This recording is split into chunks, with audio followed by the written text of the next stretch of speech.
Today, on how it's made. Surfboards. Stickers. Sandwich cookies. And concrete roofing tiles.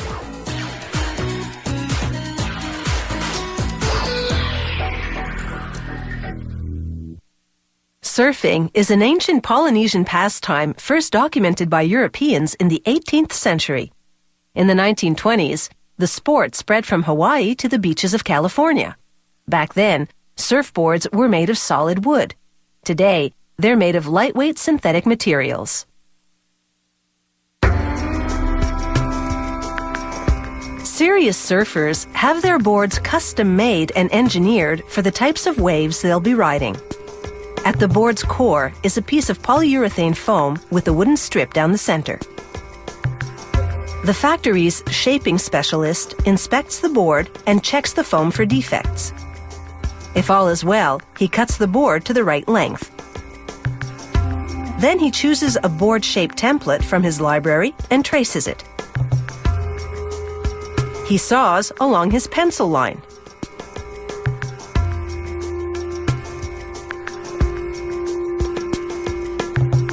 Using a planer, he refines this starting shape to the customer's specifications.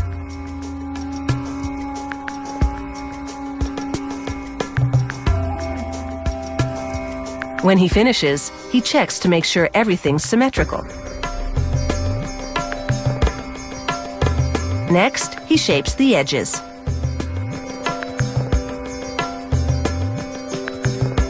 With a power sander, he flattens and smooths out the surface, then follows with a fine sanding by hand. Before releasing the foam core to the next department, he checks the dimensions, thickness, contours, and the smoothness.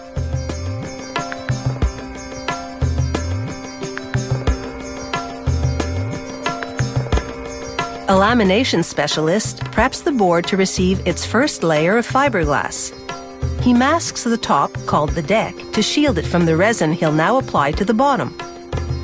He lays down the first fiberglass cloth, leaving an 8 centimeter overlap along the perimeter.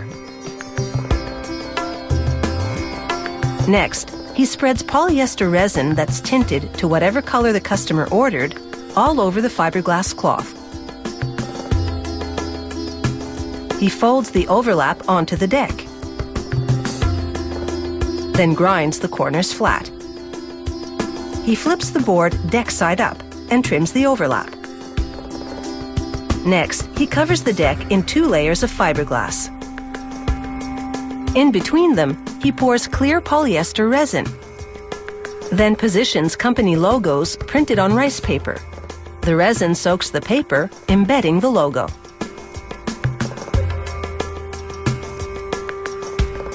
Then, another layer of resin-coated fiberglass. Once that dries, he applies yet another coat of resin on both sides of the board. Using a router and template, he cuts a hole for the box that'll hold the surfboard's fin.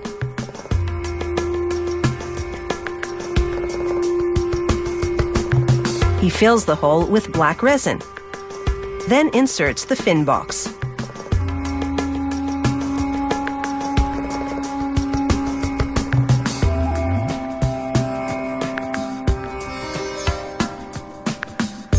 Now a sanding specialist takes over.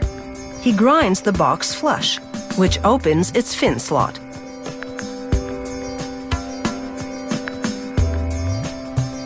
Then he gives the board an overall sanding to smooth the surface. Next stop is the paint room. The painter uses masking tape and an acrylic paint pen to decorate the surfboard with black pin lines. Once they dry, he masks the board and airbrushes in a white pin line. Once dry, he applies a finishing coat of resin over the entire board.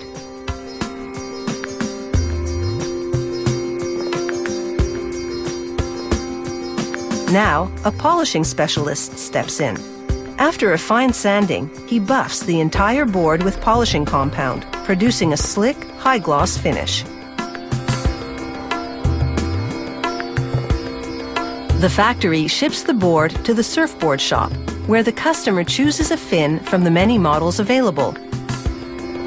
The fin screws into the fin box.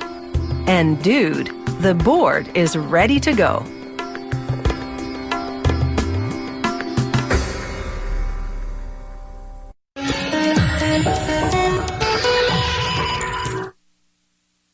Stickers have long been used in merchandising. But in 1979, they took a crafty turn with the introduction of decorative stickers.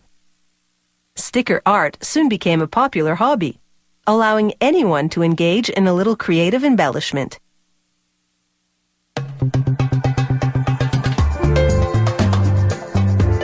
Stickers can be used to accent greeting cards, photo albums, or add a certain flourish to any project.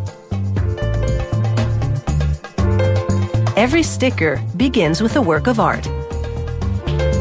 The artist transfers the image to a computer and manipulates it until the desired effect is achieved.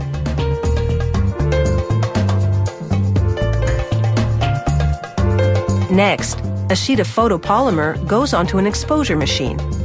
The technician places a negative of the art on top of the photopolymer sheet. He pulls plastic over the tube and closes the machine's lid. Inside, a vacuum pulls the negative to the photopolymer. Intense ultraviolet light transfers the art to the photopolymer in seconds.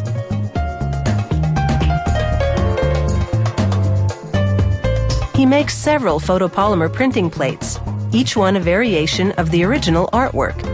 They'll be used to layer pattern and color. Before they can print, they have to make the art stand out from the background. This machine removes the material surrounding the transferred images, using a special chemical and a heavy-duty brush. Because the images were hardened during the exposure, they withstand the chemicals and abrasion. The process leaves the images slightly raised against a clear backdrop and ready for the printing press. They wrap the printing plates around cylinders. The press operator examines the seam under a magnifying glass to confirm that the edges are perfectly aligned. He loads the cylinder into the printing press. Then he pours yellow ink into a reservoir below, and it's time to roll the printing press. Rollers transfer the ink to the printing cylinder, and it prints the art onto adhesive-backed sticker paper. They use a different printing plate for each color to create variations in the design. As a result, each of these hearts ends up looking different.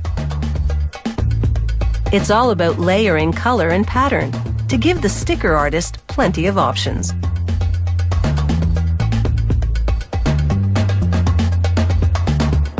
Next, the press operator prepares a cutting cylinder. It cuts around the designs, but only penetrates the top layer of the sticker paper. Rollers pull off the surrounding material, then wind it up for recycling off-site. Only the stickers remain on the backing, but they aren't ready for the scrapbook just yet. It's over to another press, which hot stamps foil onto the designs. This process is carefully choreographed. A sensor on the press detects the hearts which are to be given the metallic finish. Those ones get shiny swirls, glossy ribbons, or other trimmings, while others are left untouched.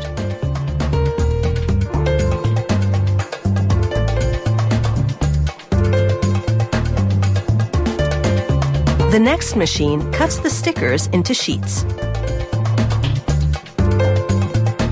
Then it's over to a packaging machine, where an operator loads the sheets into a hopper. Wheels with little grippers collect the sheets and drop them in piles of 2 onto a backer card. The packaging machine then wraps plastic film around the stickers and seals the package with a static charge.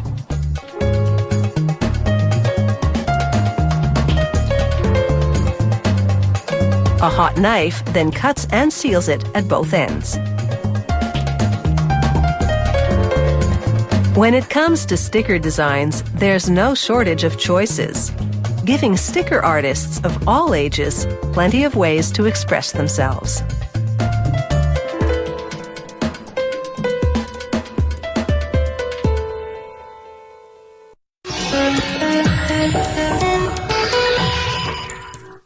Early in the 20th century, an American biscuit company introduced a cookie sandwich. It was 2 chocolate cookies with rich vanilla icing at the center. It created an instant sensation, and almost a century later hasn't lost its appeal. People still crave this sugary fusion of crunch and cream. Dipping the sandwich cookie in milk is a tasty tradition, and whoever started it must have been one smart cookie. Sandwich cookies start with pure granulated sugar. This worker heaps bags of it into a mixer as he prepares to whip up the batter for the wafers. He adds 2 kinds of cocoa. The combination will give the wafers the desired taste and color. A premix of salt and other ingredients follows. A specially formulated canola oil mixture will transform these dry ingredients into a batter as huge beaters blend everything together. They add water, and the batter starts to look like a bubbling chocolate soup. They add dry ice, which chills the batter as it evaporates. The lower temperature is key as they add flour to thicken the batter into a dough. The dough will turn out less crumbly than it would have been if it had been kept at room temperature. A premix of leavening ingredients goes in next. One final mix, and this chocolate dough is ready to go. The worker shovels it onto a grate, which protects his fingers as he presses the dough down into a molding machine.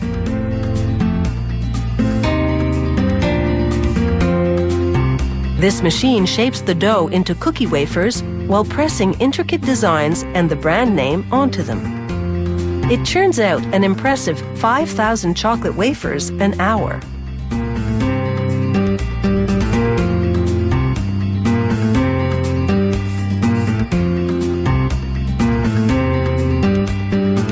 The freshly molded cookie wafers now move from the silicon conveyor to a steel one.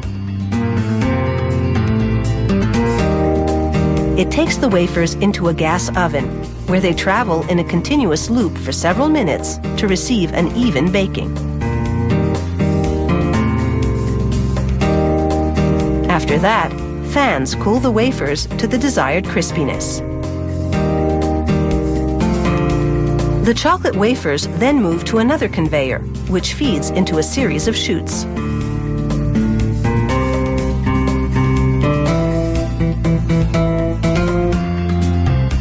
The wafers travel over ramps designed to make them fall into a certain position. One row lands plain side up, and the next lands with the embossed side up. This correctly orients them to be sandwiched around a cream filling.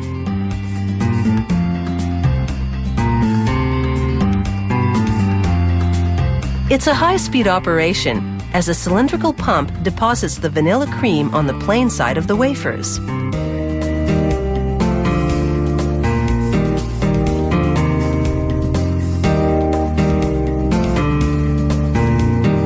The cream-coated wafers head over to the next station. Here, machinery moves top wafers onto the cream-coated ones.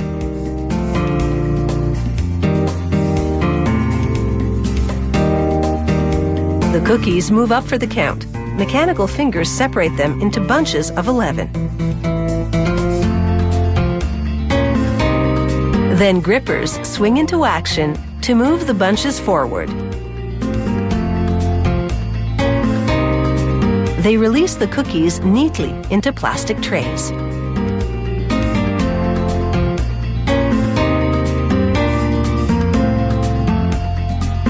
The trays full of sandwich cookies move on to the wrapping station.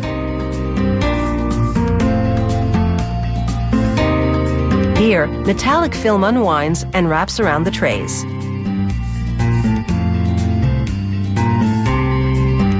Hot jaws move in to seal the package at both ends. Finally, they're shipped to retailers.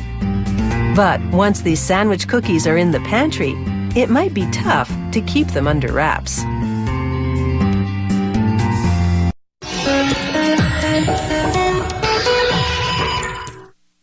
In moderate climates, tile roofs are the norm. The tiles are typically rounded and terracotta in color, characteristic of Mediterranean architecture, and made of clay or concrete.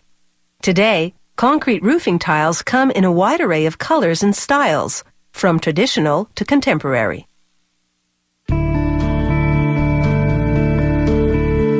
While concrete roofing tiles can emulate wood or asphalt shingles, they have a far longer lifespan, more than 50 years. The tile-making process begins with smooth sand from natural sand deposits combined with sharp, jagged sand made from pulverized rock. The factory regrinds any concrete tiles that failed quality control and adds them to the mix as well. Technicians analyze the composition of the mix, measure the moisture, and assess the silt content. Too much silt will weaken the concrete. They measure silt by shaking the sand in a test tube. Heavier particles settle to the bottom, water at the top, and silt in between. The amount of silt must not exceed 10%.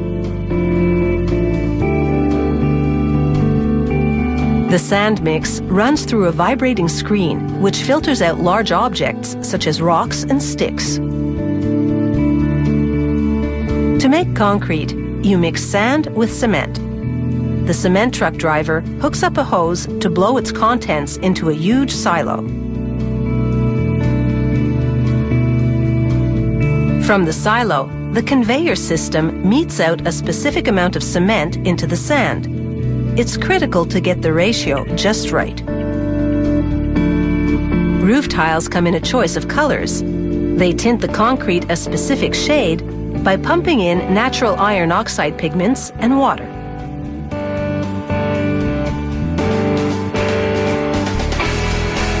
A cement screw mixes everything until it's evenly blended. The concrete is now ready to be molded into roof tiles. This machine sprays the aluminum molds with vegetable oil, which will make it easy to extract the finished tiles. The concrete drops into an extrusion machine, which squeezes it out in a continuous sheet onto the passing molds. Knives descend, cutting the sheet to tile lengths. This is what the process looks like in slow motion. Real-time production moves at a rate of 110 tiles per minute.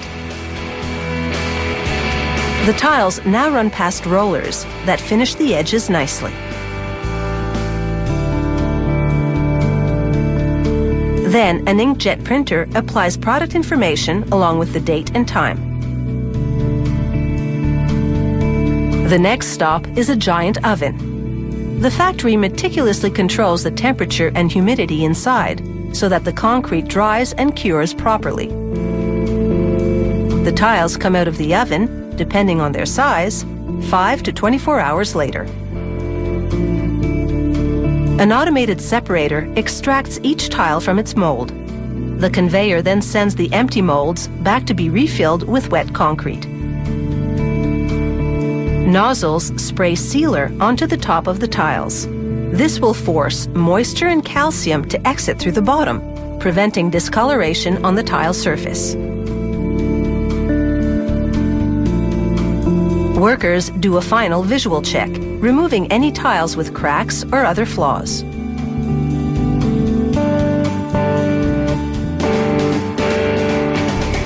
Automated equipment stacks and straps 36 to 39 tiles into a group called a sleeve.